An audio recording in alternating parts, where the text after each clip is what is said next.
Welcome to another episode of Boom and Bust. I'm your host, Tony Clement, here at the News Forum, where all voices matter. One thing affecting regular Canadians from coast to coast is the eye-watering cost of filling your gas tank.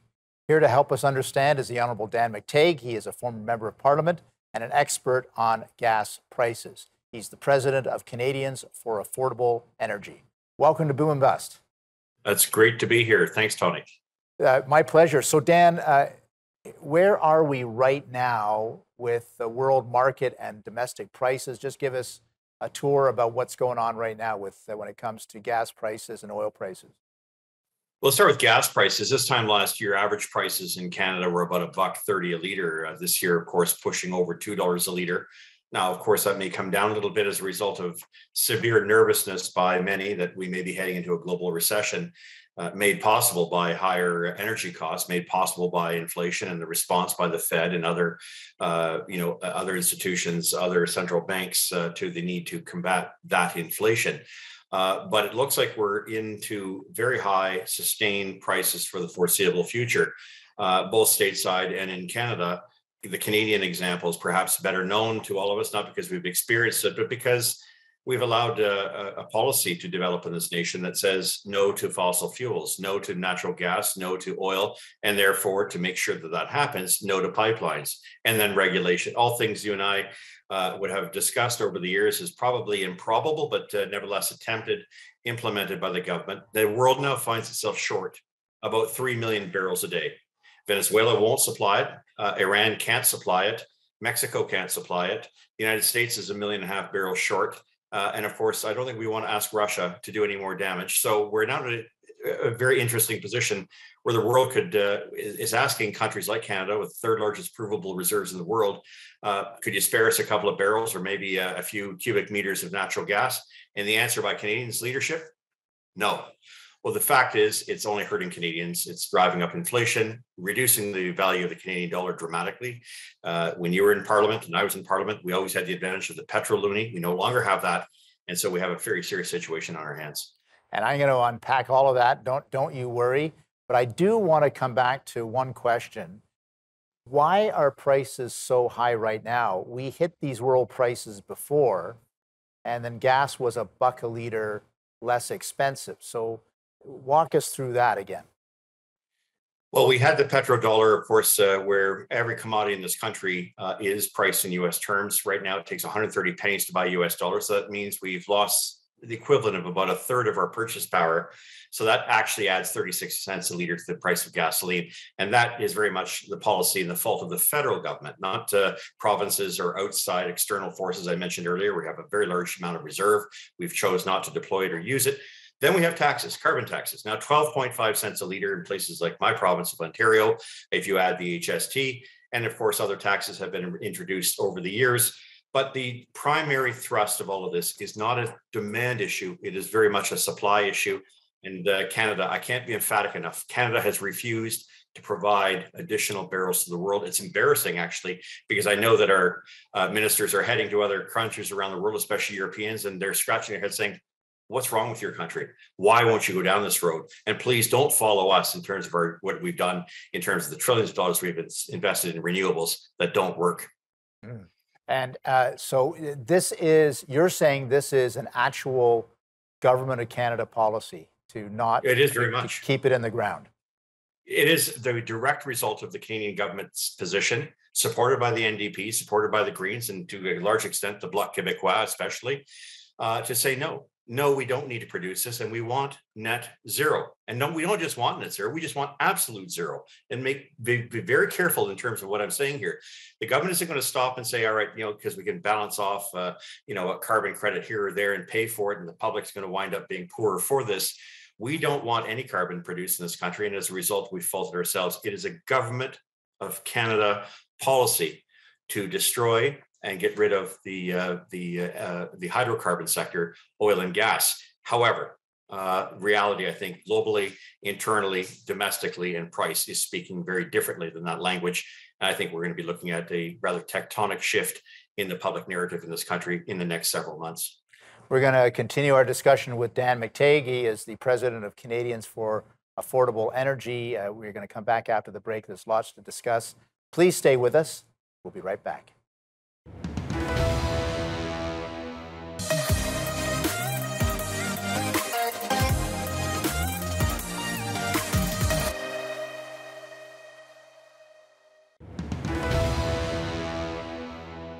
Welcome back to Boom and Bust. I'm your host, Tony Clement, here. The Honorable Dan McTeague. He is president of Canadians for Affordable Energy. Dan, I want to unpack something we talked about in the first segment a little bit more, and that's the effect of government taxation, tax hikes in the oil and gas sector and on gasoline at the pump. Now, some are advocating that we lower those taxes or have a tax suspension. But there's always this pushback saying, well, as soon as you suspend the tax, the oil companies will scoop up that amount of money and it won't affect price. So I'd love to get your understanding of what's going on those issues. There probably was a time when that might and could have happened because there was no transparency on the breakdown pricing. But I think, as you well know, as do I, over the years, we've developed the ability to predict prices. So we know exactly to the 10th of a cent who's making what on that liter of gasoline. So if a province were to, for instance, like Alberta, drop gasoline taxes 13 cents plus 5% GST or 13.6 cents a liter, it stands to reason that you would expect a 13-cent decrease. And that's precisely what happened in the case of Alberta. There are provinces, however, where I'm sure that is the temptation to say so, but I think they need to modernize their thought, the internet, the ability for, I've got 36,000 on Twitter, gaswizard.ca, the site I run, another, 25,000 per day coming onto that, Canadians for Affordable Energy. So all these inquiries it'd be very quick to call that kind of behavior offside, and you'd find out who is doing it very quickly. So I doubt it can happen this modern age. Okay, no, that's good to know. Obviously, another thing that's happening overseas is in the UK. They want to cap oil company profits. Would that or would that not work? Well, you're going to simply drive them to another jurisdiction where they aren't. And what are you really trying to cap? Because if companies making money post-pandemic is the issue, then I'd suggest you may want to start with other industries. Including technology, your Amazons, your Apples, your Teslas, take your pick. There's, making profit is not a bad word, but in the context of 3 or 4 years of absolute losses, in the case of the Canadian energy sector, having lost money since 2014 when Saudi Arabia decided to flood the world with oil, and the Americans began the process of fracking and started turning their backs on Canadian product, even though they needed it desperately.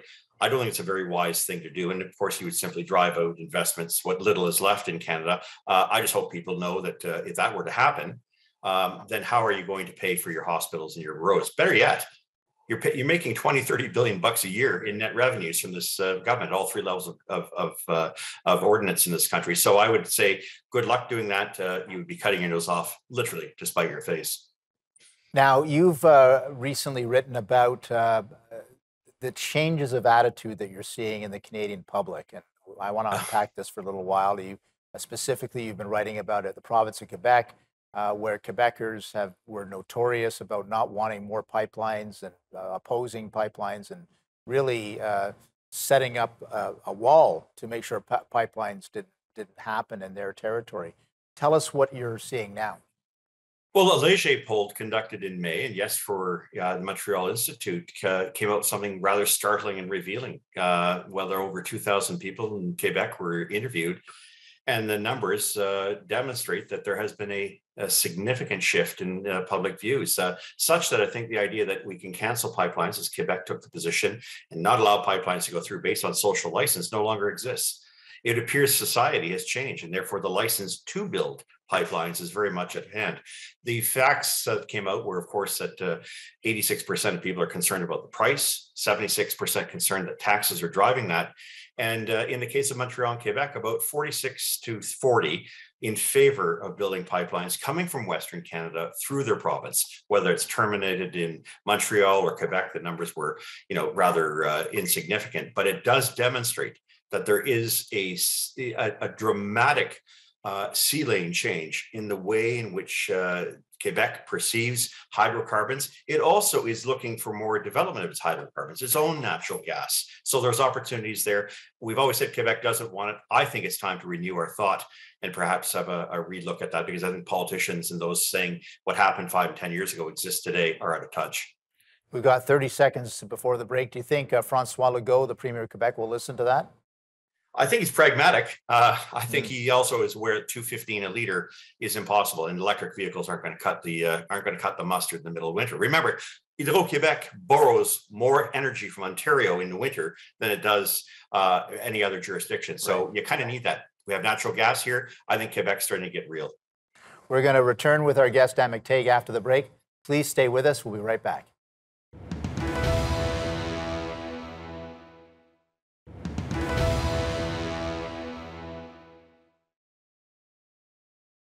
Dan, again, another thing I want to unpack. You had so much information in that first segment. It's important that we get a little bit deeper in some of this stuff. So, we've been told as Canadians that it's important to transition away from non-renewables to renewables.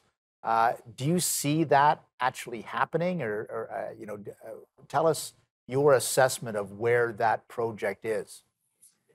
Well, I think it's happening, Tony. There are major breakthroughs in technologies and new developments, and Canada, of course, is as we say, French chef de file. Canada is a world leader in some of these new technologies.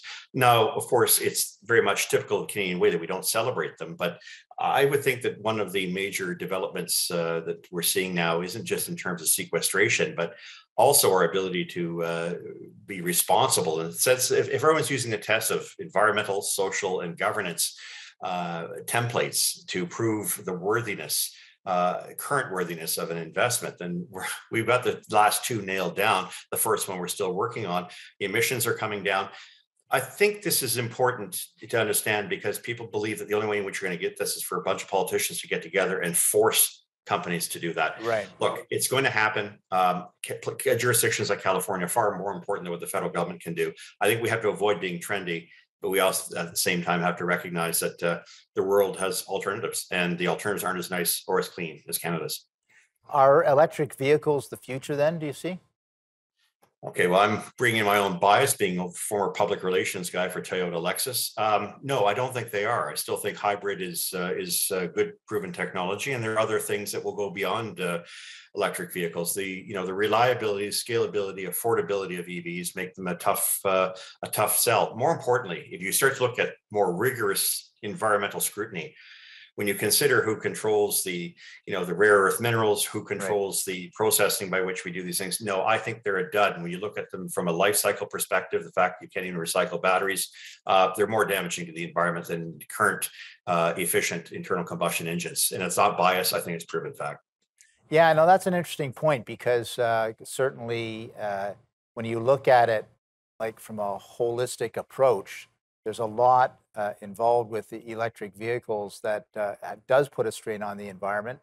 The mining of those rare earth elements or critical minerals, for instance, and not every jurisdiction has a pristine place from which to get the electricity to power the machine.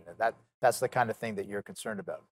I am. And as to add to that, subsidies are the only way to attract people to buy them. Subsidies in order to get companies to build them. Subsidies to build charging stations. At what point does this make economic sense? Because it certainly doesn't make environmental sense at this stage. Maybe in years to come. Canada's role has always been to find a variety of options, not one versus the other. So 2030, all ICE vehicles off the road is insane, and it's irresponsible. And those promoting it know full well that's only about the green in their pockets, not the green that they're trying to pursue. So that goal is unattainable, do you think? Very unattainable and unrealistic. Anybody who lives in this country from November to March knows how bad it could be here. In fact, a week and a half ago here in Ontario, many people turned on their thermostats. So, look, I drive a hybrid. No sense of bias there. In the winter, the mileage drops dramatically. Right. They cannot hold their charge, and no amount of storage yet made available technologically can do that. So I think it's still pipe dream. long way off. In the meantime, we're doing untold damage by assuming that we can simply, through some form of political demagoguery, do what science has not been able to do. And we're also in an age where obviously the war by Russia on Ukraine is having a huge disruptive impact on world markets, right? So uh, do you think that President Biden's looking to Saudi Arabia to be the savior, and how does that mesh with plans to get to electric vehicles? I think he's looking pathetic. I mean, the first day of office is he slapped Canada right in the face with a 80% built Keystone XL pipeline, which Americans want, which Americans need, and would have easily displaced the 800,000 barrels a day California was importing from Russia, and in no small way abetting Russia's designs. I believe it's embarrassing for the president to go to Venezuela to try to find some way around the Iranian nuclear issue, and now on bended knee up against a regime in Saudi Arabia that he has criticized, and rightfully, by the way. But at the same time, this is the optics on this are terrible, and it demonstrates that his own country used to produce 13.1 million barrels a day pre-pandemic, now down to 11.8. The problem lies in the United States and with the Biden administration. We're going to take another brief break. We'll be back with our guest, Dan McTeague. After that break, please stay with us.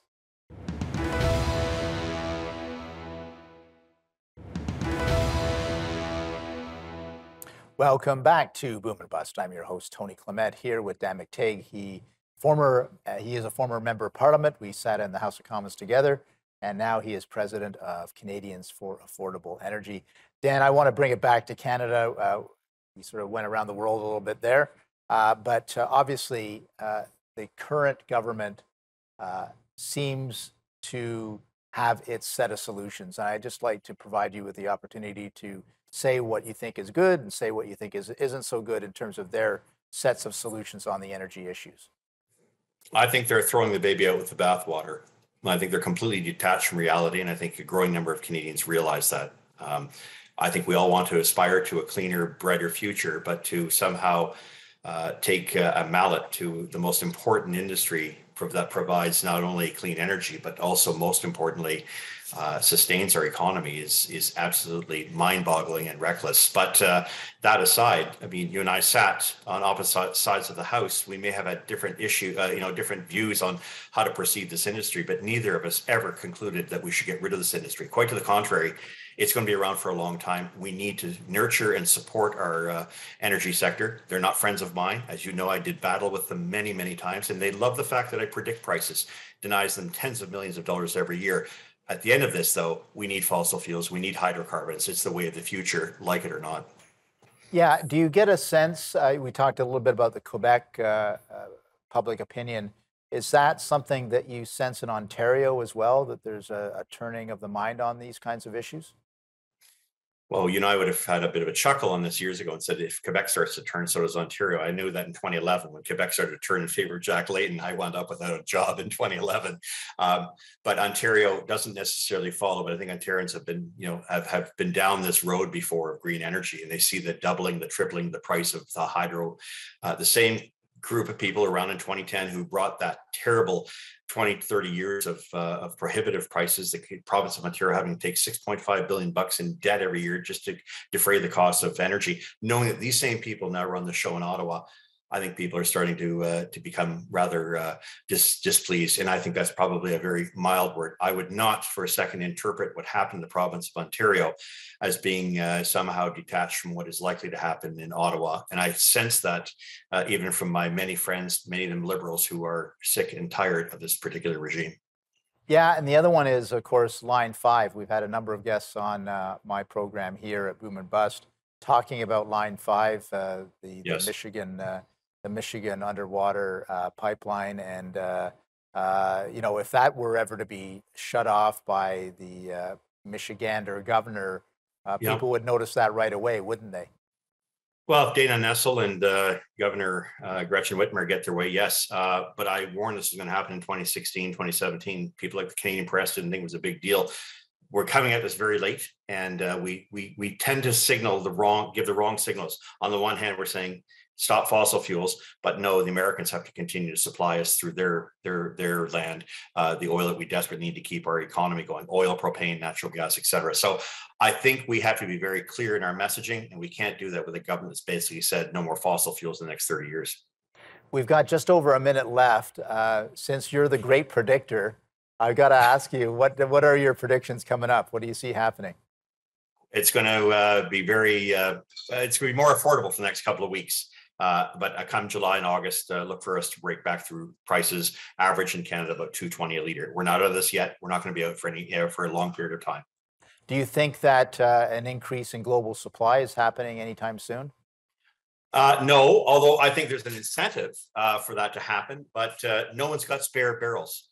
Let's not kid ourselves. OPEC is not in a position where it can provide much more oil. Russia can continue to sell it in the back channels to India and China.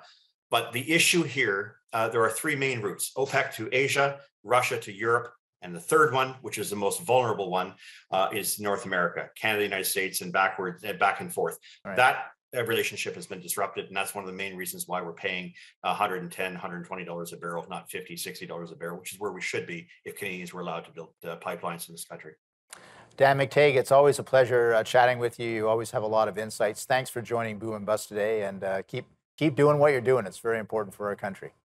You got it. Thanks for having me, Tony. Appreciate this.